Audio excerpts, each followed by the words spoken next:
और जोर से श्री सद्गुरु महाराज की जय। श्री सद्गुरु महाराज की जय। नमामि अमित ज्ञान रूपम कृपालम अगम बोध दाता सुबुद्धि निधि विशालम क्षमाशील यति धीर गंभीर ज्ञानम धर्म कील दृढ़ थेर समधीर ध्यानम जगत त्राणकारी अघारी उदारम भगत प्राण रूपम दया गुण्य पारम नमो सद्गुरु ज्ञान दाता सुस्वामी नमामि नमामि नमामि नमामि श्री सद्गुरु महाराज की। प्रातः स्मरणीय अनंत श्री विभूषित परमाराध्य सद्गुरु महाराज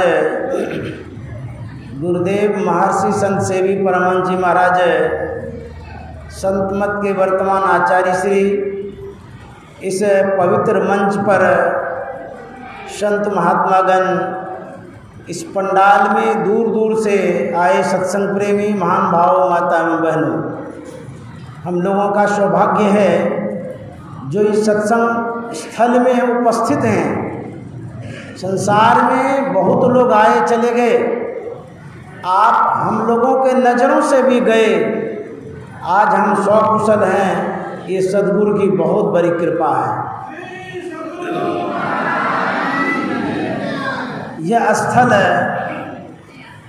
संत सद्गुरु के नैसर्गिक आभा से सजी सजाई हुई है, उनकी आभाएं यहाँ फैली हुई है। जिस मंच से मैं अभी बोल रहा हूँ इसी मंच से परमाराध्य भी बोला करते थे। यह पवित्र मंच है, संत का मंच है, महापुरुषों का मंच है। इस मंच से जो बोलते हैं, बोलते तो प्रवक्ता है लेकिन संत सद्गुरु की ही आवाज़ उसमें होती है, उन्हीं की कृपा से बोल पाते हैं। यदि वो कृपा न करे तो हमारी वाणी भी अवरुद्ध हो जाएगी, रुक जाएगी, नहीं बोल पाएंगे। परमाराध्य एक बार मौज में बोल रहे थे कि मैं बड़ा सौभाग्यशाली हूँ जो मुझे बाबा देवी साहब जैसे गुरु मिले। उसी में एक सज्जन बैठे हुए थे, उन्होंने कहा कि गुरु महाराज मैं आपसे भी विशेष भाग्यशाली हूँ। पूछा गया सो कैसे? बोले कि गुरु महाराज आपको बाबा देवी साहब जैसे गुरु को पाने में खोजने में समय लगा, परिश्रम करना पड़ा, लेकिन मुझे आपके जैसे गुरु को खोजने में कोई परिश्रम नहीं करना पड़ा, बड़ी सरलता से आप मिल गए, इसीलिए मैं आपसे भी विशेष सौभाग्यशाली हूँ। यह परमाराध्य की विशेष कृपा रही है जो हम लोगों को वो दर्शन दे गए, हम लोगों को ज्ञान दे करके गए, हम लोगों को नैसर्गिक आभा दे करके गए हैं। क्योंकि बहुत संत हैं इस संसार में जो किसी न किसी कारण से विदेशों में भी प्रचार किया करते हैं। वहाँ भौतिकता की अधिकता है, पैसे के प्रलोभन में भी जाते हैं, कुछ प्रचार प्रसार के ख्याल से भी जाते हैं। लेकिन गुरु महाराज कैसे थे? उनके जीवन को जब पढ़ेंगे, उनके जीवन का जब अध्ययन करेंगे तो पता चलेगा कि हमारे गुरु महाराज विदेशों में नहीं, इस देश में बसे हुए थे, सबके हृदय में बसे हुए थे। ऋषिकेश के एक महात्मा जो विदेश में प्रचार किया करते थे, महर्षि महेश योगी, बहुतों ने नाम सुना होगा। जब गुरु महाराज उनके यहाँ गए, गुरु महाराज के ज्ञान को उन्होंने सुना, समझा, बड़े प्रभावित हो गए। इतने प्रभावित हुए कि उन्होंने गुरु महाराज से कहा आपको मैं हवाई जहाज गिफ्ट करता हूँ। उन दिनों कितना दाम होगा हवाई जहाज का? महर्षि महेश योगी ने कहा कि मैं आपको गिफ्ट करता हूँ, आप ले लीजिए। बोले मैं क्या करूँगा? बोले कि इस हवाई जहाज़ से आप विदेश में प्रचार करिएगा। तो गुरु महाराज ने क्या कहा था? नहीं नहीं, मेरे पास हवाई जहाज़ है। बोले आपके पास कौन सा हवाई जहाज़ है? बोले कि मेरे पास बैलगाड़ी का हवाई जहाज़ है, मैं उसी से प्रचार प्रसार करने के लिए जाता हूँ, देहातों में, गाँव में, उबड़ खाबड़ ज़मीनों में, वही हमारे लिए हवाई जहाज़ है। और जहाँ तक विदेश की बात है, पहले मैं अपने देश की अंधेरा को तो दूर कर लूँ, तब विदेश में प्रकाश करने के लिए जाऊँगा।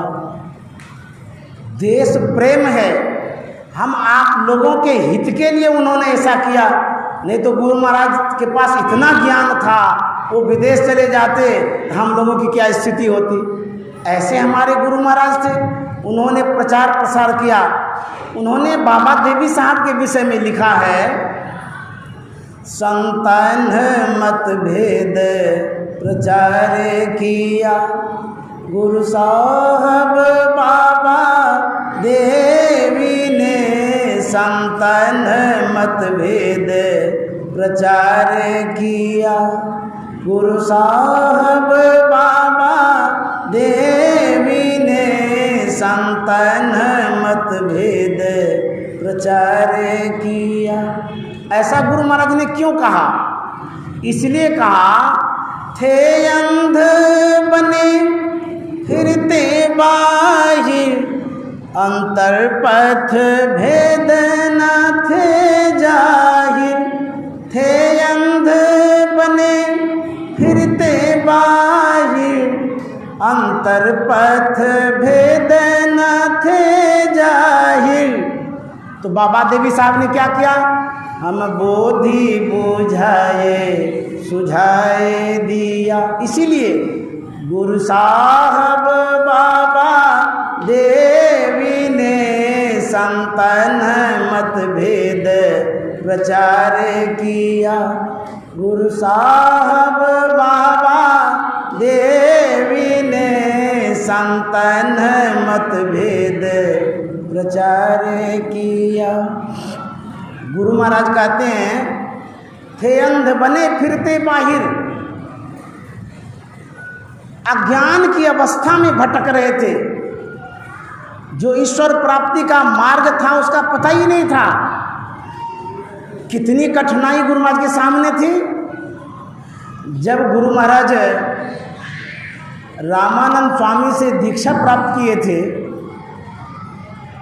वो दरिया पंथ के महात्मा थे रामानंद स्वामी।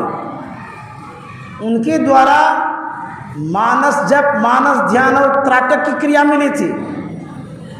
गुरु महाराज जब उनके सत्संग में बैठा करते थे तो दरिया साहब के ग्रंथों का पाठ होता था, उसमें शब्द साधना की चर्चा सुनते थे। तो गुरु महाराज जिज्ञासा कर देते थे कि शब्द साधना की चर्चा है, आप शब्द साधना के विषय में कहिए, बताइए।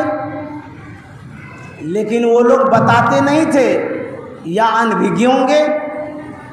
तो गुरु महाराज की जो खोज थी, अंत साधना की खोज थी, ईश्वर प्राप्ति की खोज थी। इस शब्द साधना के लिए गुरु महाराज ने भोजन त्याग दिया, सोना भी छोड़ दिया। एक दिन रामानंद स्वामी के ही आश्रम में गुरु महाराज रात भर जगे ही रहे, और जगे ही नहीं रहे, रोते रहे। इस साधना की खोज में रोते रहे, बिलखते रहे। भोर हो गया रोते रोते। अचानक नींद आ गई, एकदम थोड़ी देर के लिए नींद आई, बैठे बैठे ही। नींद में गुरु महाराज ने देखा कि दो महात्मा आए हैं, वो आश्वासन दे रहे हैं, आशीर्वाद दे रहे हैं गुरु महाराज को। तुरंत नींद खुलती है। अब देखिए, महात्मा का दर्शन होता है गुरु महाराज को, तो होता क्या है, उनके गुरु ने कहा कि तुम फलाने गांव में जाओ, वहाँ कुछ काम है, करके आओ। तो गुरु महाराज गए। तो जिस गांव में गए थे, उसी गांव में उस समय बाबा देवी साहब के शिष्य थे रामदास जी। उन्होंने भेंट की गुरु महाराज से, संत मत की बात कहने लगे। तो गुरु महाराज सुन तो लिए, लेकिन एक भी बात स्वीकार नहीं किए। अंतिम में रामदास ने कहा था कि आप जो मानस जप, मानस ध्यान, त्राटक की क्रिया लिए हैं, इससे ईश्वर की प्राप्ति नहीं होगी, पूर्णता की प्राप्ति नहीं होगी। कहते कहते यहाँ तक कह दिए, आप जिस गुरु से ज्ञान लिए हैं उस गुरु को सही ज्ञान ही नहीं पता है। इतना जो सुनना था, गुरु महाराज का था खबरदार यदि मेरे गुरु महाराज की शिकायत की तो आइंदा दोबारा ऐसा शब्द नहीं बोलेगा। गुरु के प्रति गुरु महाराज का अद्भुत समर्पण था। गुरु महाराज के पदावली को जो पढ़ेंगे, अधिक से अधिक गुरु महिमा पर उन्होंने पद रचा है। अध्ययन करेंगे तो पता चल जाएगा, प्रत्येक पद में गुरु महिमा है। तब क्या होता है, धीरेन्द्र गुप्त के पास गए, 1909 ईस्वी की बात है। वहाँ जाकर के उन्होंने सत्संग किया। किस तरह का सत्संग? जिज्ञासा का समाधान। कितने बड़े जिज्ञासु गुरु महाराज थे। ज्ञान को सीखने के लिए कितना समय दिया इन्होंने?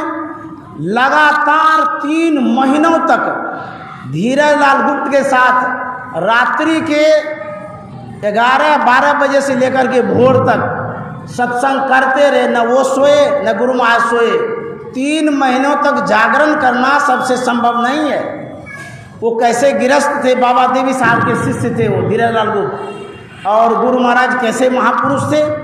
3 महीनों तक जब उन्होंने सत्संग किया तो गुरु महाराज ने कहा था, मैं संत मत को समझते समझते इतना समझ गया, मुझे संत मत से कोई हिला नहीं सकता। तो गुरु महाराज ने इसीलिए कहा कि जो सत्संग है उसको प्रत्येक दिन करना चाहिए। गुरु महाराज के पाठ में सुन रहे थे, यह शरीर खेत है, सत्संग जो सुनते हैं यही फसल है। इस फसल को इस खेत में लगाना है, इसलिए रोज सत्संग करिए। गुरु महाराज ने कहा, नित्य प्रति सत्संग कर ले प्यारा, तेरा कार सरे सारा, सार कार्य का निर्णय करके धर चेतन धारा। इस सार कार्य क्या है? काम तो बहुत है संसार में, खाना पीना कमाना पढ़ना लिखना हेन टेन सब, लेकिन अंतर साधना जो है, अंतर ज्योति की प्राप्ति का जो कार्य है, ये सार काम है। तो सारे कार्य का निर्णय करके धर चेतन धारा। इस चेतन धारा को धरना ये सार काम है। इस चेतन धारा को धरेंगे, कोई आदमी है या रस्सी है या कोई वस्तु है जो पकड़ेंगे? तो कहता ये जो चेतन धारा है हाथ से नहीं पकड़ी जाएगी। तब कहता गुरु की जो क्रिया है, उन क्रियाओं के द्वारा गुरु ने जो भेद बतलाया है, उन भेद के द्वारा, उस क्रिया के द्वारा चेतन धार को पकड़ेंगे। कहाँ पकड़ेंगे? कहते हैं पिंड के पारा, आज्ञा चक्र में धर चेतन धारा पिंड के पारा, दसम द्वारे का। तब क्या होगा? ज्योति जग जावे, अति सुख पावे, शब्द सहारे का, लख बिंदु नाद त्रय बंद दे के, सुनो सुनो में ही। इस तरह से गुरु महाराज ने कहा साधना करने के लिए, यही उनका उपदेश और आदेश है। हम लोगों को उनके आदेश के अनुसार चलते रहना है, इसी में लोक और परलोक बनेगा।